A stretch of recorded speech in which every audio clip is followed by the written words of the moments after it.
On today's episode of Return on Intelligence, we speak with Valeria Pasca, Senior Manager of Global Learning and Development with JuicePlus. We discuss harnessing the entrepreneurial spirit of the JuicePlus business partners in a global learning and development culture. Well, I'd like to welcome our viewers back to the Return on Intelligence podcast. Today, we will be speaking with Valeria Pasca, Senior Manager of Global Learning and Development with JuicePlus. Welcome to our podcast, Valeria. Hi, everyone. Thanks for having me. How are you doing today?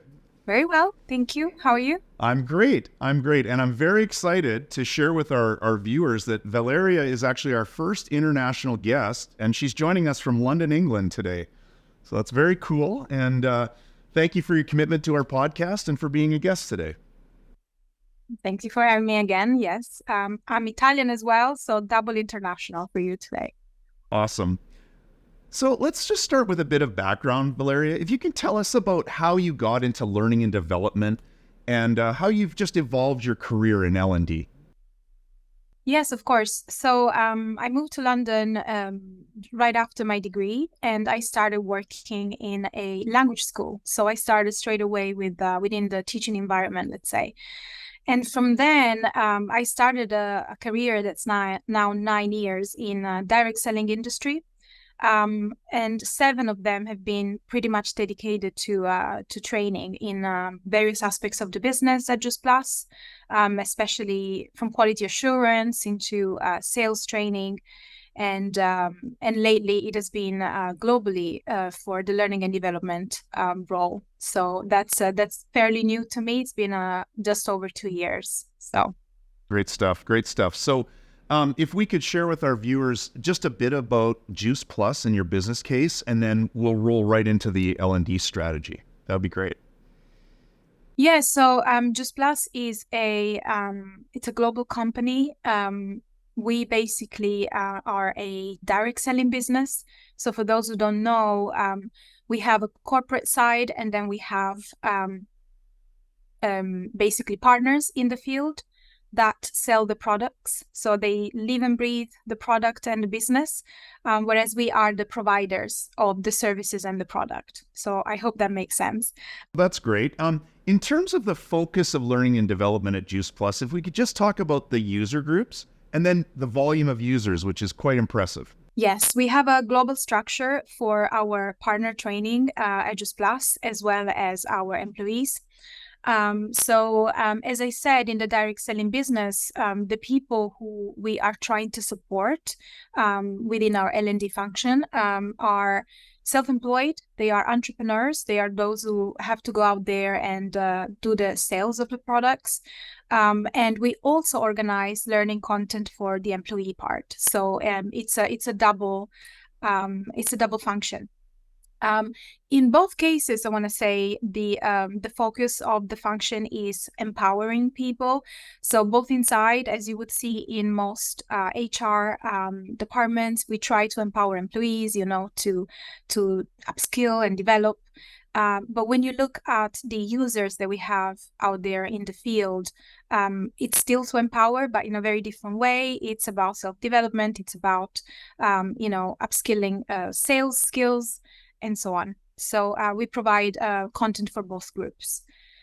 And in terms of numbers, we have a total of active users, which averages around 14,000 per month. Whereas if you look at our unique users since launch, which was in 2021, we're looking at about 60,400. Oh, that's incredible. An incredible size of group, especially the monthly volume of 14,000 per month. That's great. When we talk about empowerment with your partners, do you have a feedback loop that allows you to kind of adjust your needs in the learning and development? Or what does the feedback loop look like specifically with the partners, who I would assume are kind of the majority of that 14,000 per month in terms of user activity?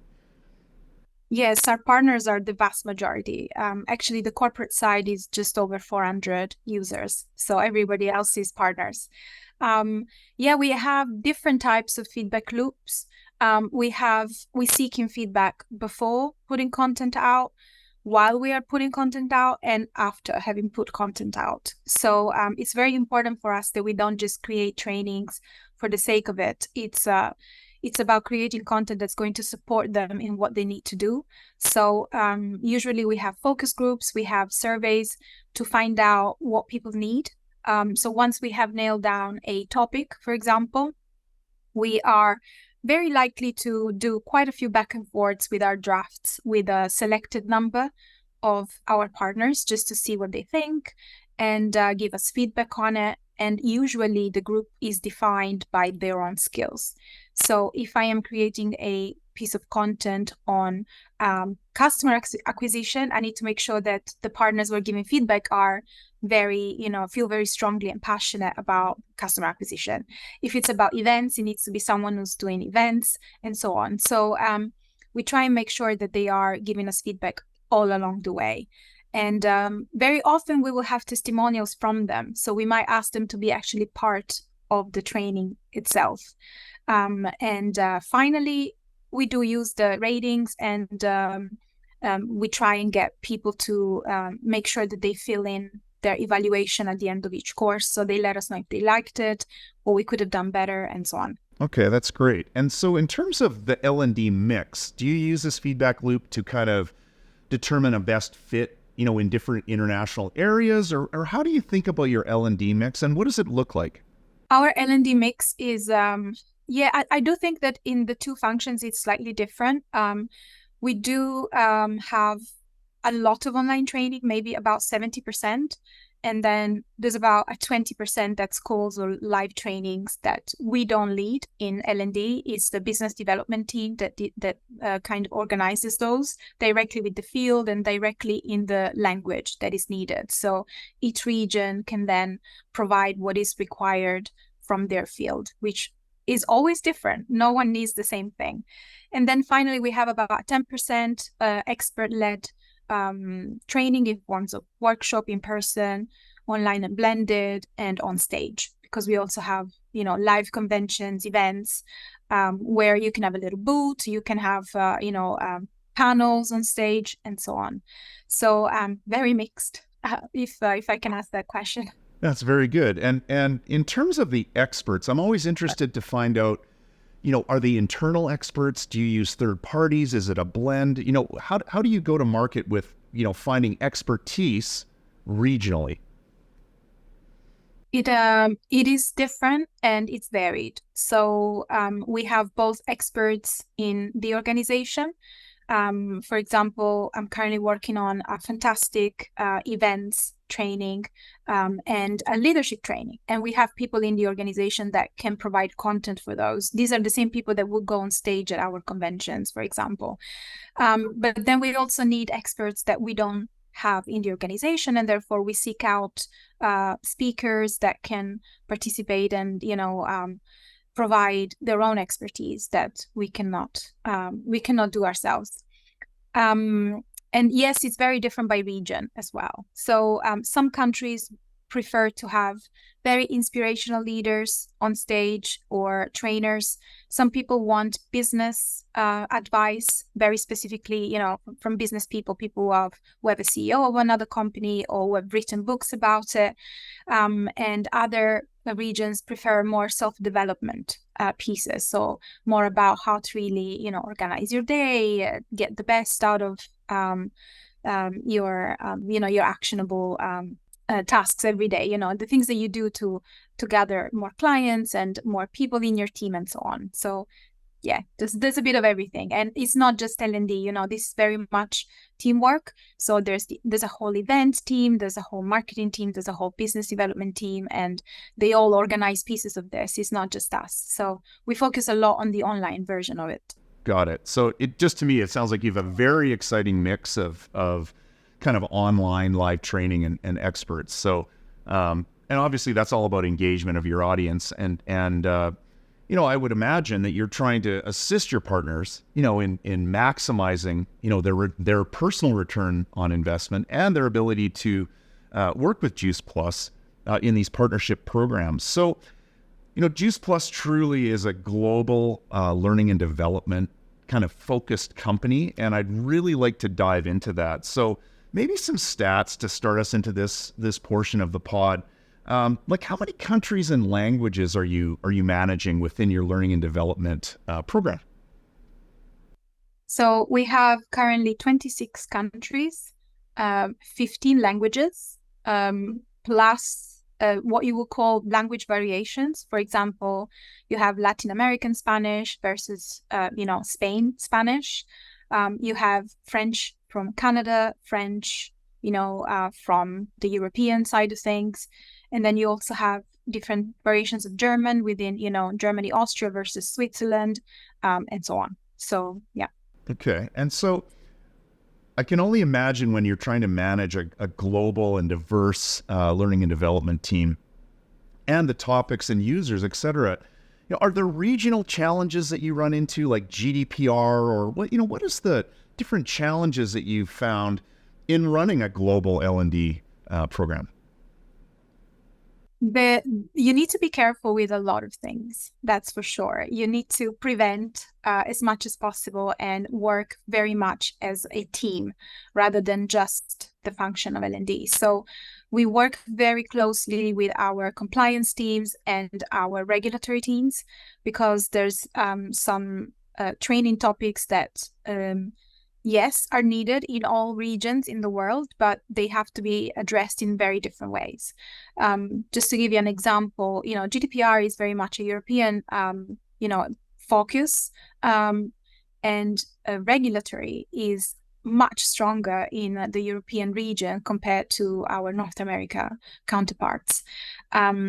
We have a range of products that is backed by research and we have a lot that we would love to say about the product that we are not able to do in every country because depending on the formula that you're selling or the regulation and the laws of that specific country, the claims that you're allowed to say are different. And that's nothing to do with the product, it is to do with the law. So a training for our capsules, for example, which is the hero product for Denmark and for Italy is going to be very different because the claims that you're allowed to say are diverse. And in our North America region, you are allowed to say a lot more about the clinical research and so on. So we have bigger trainings because there's just more that you can say. And it's all about trying to give our partners just the perspective and the guideline. Just be careful, depending if you are, if you're talking to your European team members and you're from the US, some things that you can recommend them to use as a lovely pitch that has been great for you, they might not be able to use. So that's part of the training as well. Got it. And so in terms of I'm going to call it regulation management by region, how do you achieve this? Do you have like local professionals assisting with you, or is it kind of from head office? Like, how do you approach that? Because imagine the diverse number of different regulations must be actually a handful to manage. It's a handful to manage, but the part that I have to deal with is is very small compared to everything that our regulatory team does. We have everything in-house. I'm sure there are consultants and, the team expands as needed, but we have a global function within the organization and also local experts. So whenever I'm preparing, for example, a product training, I make sure everybody is invited, everybody gets to review, and everybody gets to leave feedback and comments. So I don't have to have the entire expertise because we have experts within the organization that can give us, some directions, thankfully. Yeah, you're very lucky. That's great. So just to tie up the kind of international global focus, when you're dealing with regulations and just the different mixes of countries and cultures, et cetera, do you strive for alignment? Like, what is your thought going into aligning the messaging and the corporate learning and development and the partner learning and development within global territories? Like, if you could speak about alignment, I think that would be helpful. Yes. So alignment is, it's hard. I think it's what you strive towards, but it's also sometimes not the best approach. And the reason is that by trying to harmonize too much, you will eventually lead to misalignment, because you're going to overlook cultural differences and different ways of talking about something. And the regions are just way too many. And cultural difference is is a value, is not something that we should try to push down. There's something very important, I feel, about trying to be perfect is not always the best idea. I always say we strive for 80% perfect. So 80% is great. Then there's always going to be that 20% of leeway that you have to allow the regions, you have to allow the single country to be able to do what they need. And, we're just here to support. We cannot impose everything that we want to do. We want to do so many things. You can't do them all. And there's also something about the communication piece that at the moment I became aware of it, it really changed the way I look at things. And there's countries that, are more explicit versus more implicit with their communication, with their sales pitches and so on. There's countries that, deal with feedback in very different ways. Even when you're giving feedback about, oh, you didn't complete this course, or you didn't make it this time, like try again, or, you failed, try again. Like the way you phrase things can have an impact, whether people are coming back, whether they feel like they're learning, whether they feel like they're getting what they want out of the training you're putting out there.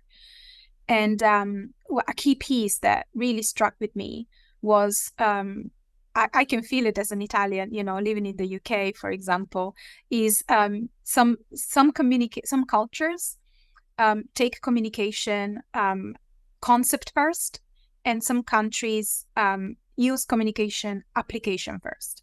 So as an Italian, I will tell you absolutely everything around something before I get to the point.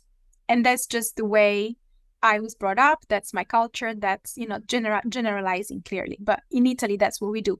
We could literally talk about something or nothing for hours for the love of talking.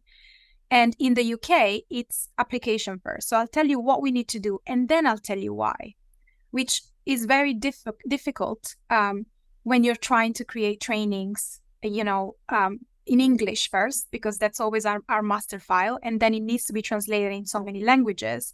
You need to take these things into consideration, So for example, if you want to tell people there is this law that you need to be aware of, and this is why, for Italy, we might do it, Italy, Spain, and France and so on. We might do, this is a case that you will find interesting. And this is something that you may want to know about this product. And this is something else. And the reason why all of this is important is this, because there is this law, blah, blah, blah. Whereas in the UK, you might do the opposite. You might be like, this is what you need to know. And this is supported material that you might find interesting as to why that's important for you to know. That's just fascinating. So thank you for the discussion with regards to this global focus that you have.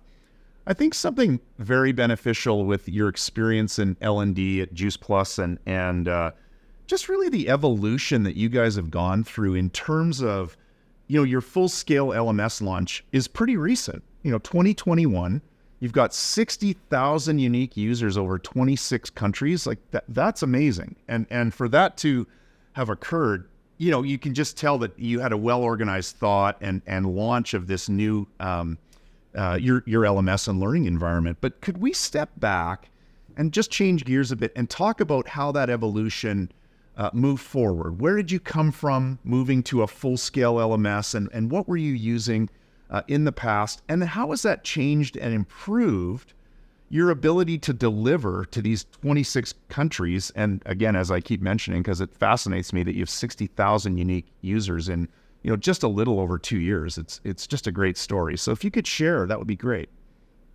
I must say the pandemic had a huge impact on pretty much everything we are doing right now.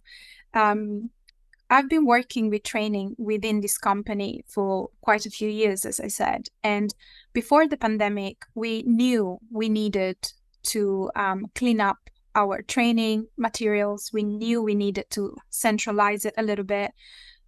We had bits and pieces everywhere, but it wasn't as urgent in the sense that our partners, as I say every time, they are entrepreneurs. They're fantastic at what they do. They know what they're doing. We're here to support and, help them, do things even better and in a way that is compliant and so on. But it's not like they don't have materials of their own.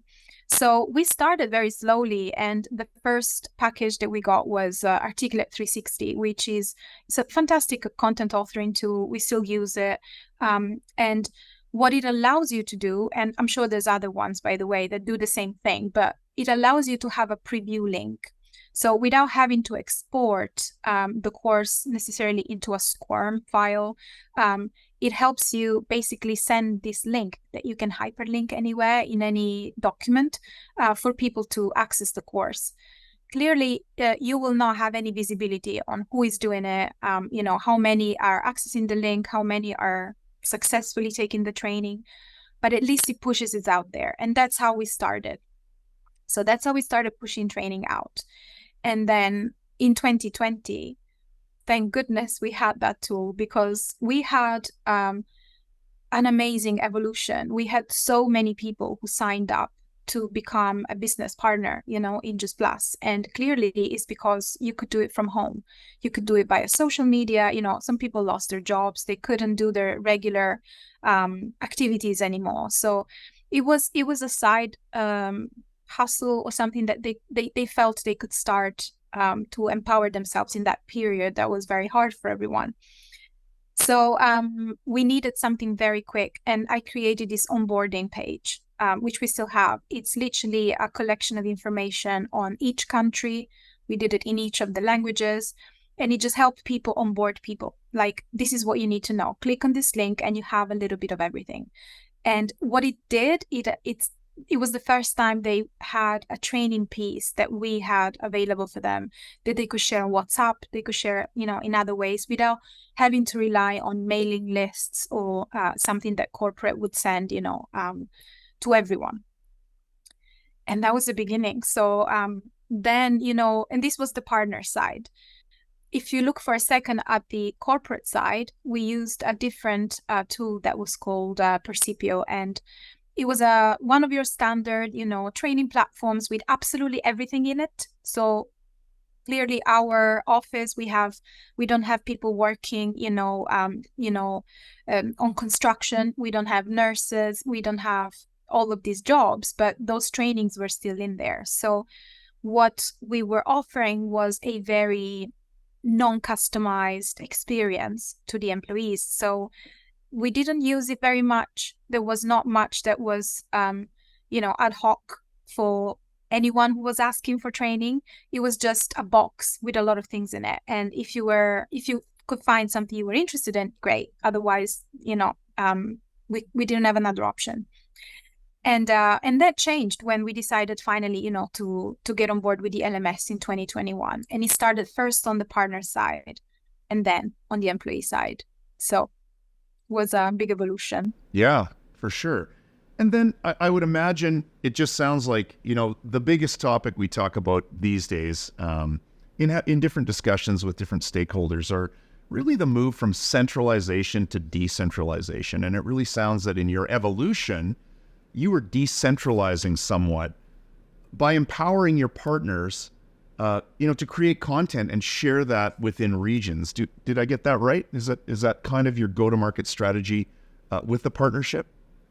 So basically what happened is, I think centralization was the first step, and it was needed, as I mentioned, to be aware of everything that we had, because the JuicePlus company as a company, it also evolved through the years. We used to have more master distributorships, which means that there are people, for example, our Canadian office, it's a master distributorship still. Same with Australia, New Zealand, whereas the rest of the company united under one company. And during this process, we strived for alignment, which was great. And that was actually a successful alignment through the years. But what happened is we found out we were all doing things very differently. So with this process, centralization was needed for a moment to do a big cleanup of everything that was outdated, not branded, or just no longer compliant. So it was maybe just slightly older information, and we needed to do that first. And then once we have done, let's say, the hygiene project, then it was about, okay, then we will give you the core, and then you take it away and use it as you need. So, our partners, as I said, are perfectly able to prepare something for their team members. But as a company, we were lacking something that was aligned and centralized, that it was corporate led, but the partners could rely on when they needed something. And after the centralization, we just knew it was never going to be 100% aligned globally, not the platform, not the content within the platform. So we made the compromises where we could, and then we stopped there. As I said, the 80%, and everything else is, just different depending on the region. Sure. And in terms of managing this partner created content, how do you do that? Is that a centralized function, or is that also decentralized for your teams? So our partners, there are some tools that are used in collaboration with JuicePlus. So we know that they are out there. So our hub, how we call it, our LMS is out there for them. And that's all kind of approved clearly from us because we are putting it in. But there's so many other tools that they use. There's an application called Penny, which is a personal assistant online. There's Boards. It's another tool that they use a lot in North America, and there's like many more. So what happens is they sometimes take from the hub, which is ours, what they need, and then they plug it into different applications depending on which one they use with their teams, and then they take it away. And into those applications, they can also add their own things. So they add, for example, presentations, videos, other things that they have created to support the way they do business. So clearly, we have to make sure that whatever we provide is compliant and very much kind of controlled, just to make sure that they have something they can rely on and fall back onto. But they're also, as I said, perfectly capable of creating fantastic tools. Some of them created entire websites. These are leaders in the business. So that's great. It's I think it's so fascinating that you're working with all these entrepreneurs who, of course, as you mentioned, create their own sites and their own landing pages and use your content. It's an incredible business case, to be honest.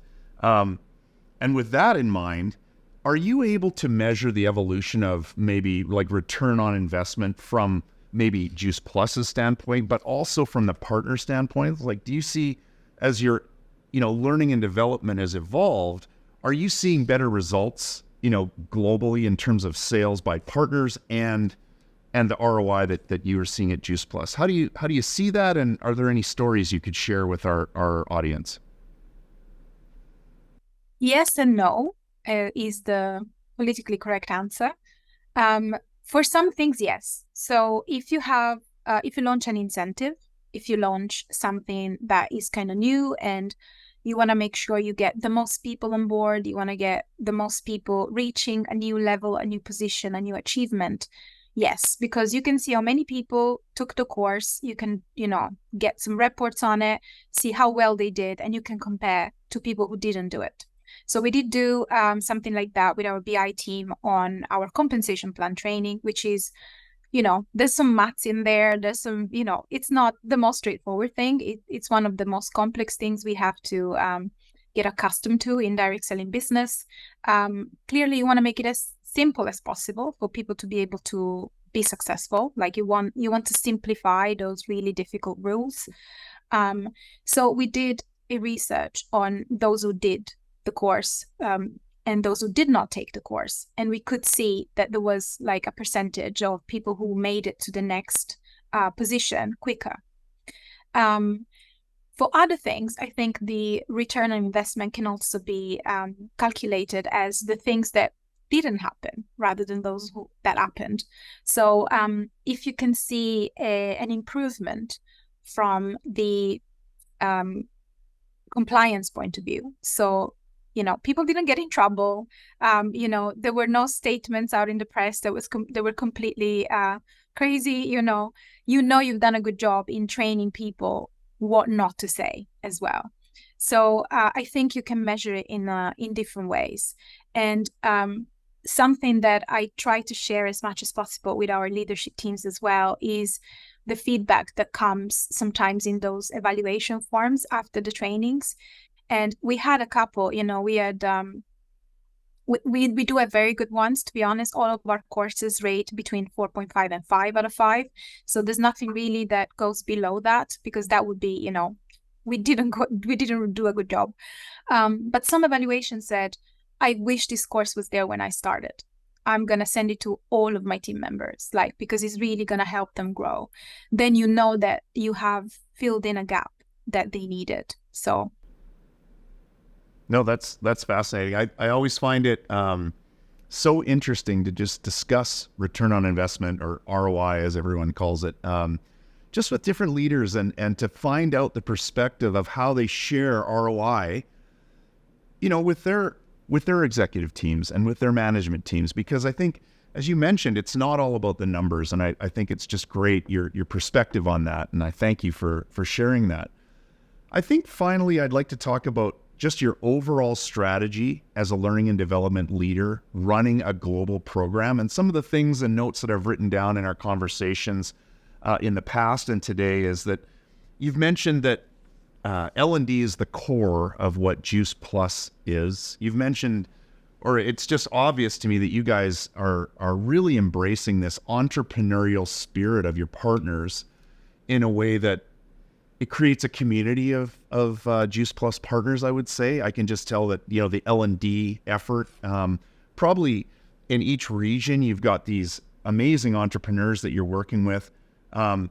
You're looking at 80% alignment, which kind of rings out other, topics that we've talked about in other episodes, but, good, not perfection, right? Like, we're not looking for perfection in our L&D programs. We're looking for, really effective programs, but we have to be cognizant of regional differences. And I think, very important in a global learning and development. So I guess my question here is really, what advice would you have to someone who's just, deciding that they need to go global with their learning and development program? And you clearly have done a fantastic job here, but what if you could, when you're starting again and you're starting, what advice would you give someone who's been now challenged to go global with their L&D? It's a big question. Yes. So I think having a global perspective on what you are offering, it really is key. We didn't know how many differences we had within the organization until we looked at it globally. And you might think you're doing a really good job regionally, and you might do, but what you're missing out on is ideas and perspectives that you did not initially consider coming from other regions, because you just don't look at it. You look at just a little slice of the pie, and you're perfectly content with what you're doing. And your field might be, HR, employee side, or it could be sales. They might be perfectly content, but what if you could do more? What if you could bring fantastic ideas that someone else has had simply because they think differently from the way you think? So I think that's definitely the first thing that I would say. It's a good idea to look at it globally. From our perspective, if our partners are successful, we are successful. If they do great with sales, if they share enthusiasm with other people about the business, it's good for everybody. We're all playing the same game here. And from the employee side, it's, sometimes people look at organizations and think and say, all they care about is getting promoted. All they care about is, when am I going to get the next, piece of, the next salary increase or whatever it is.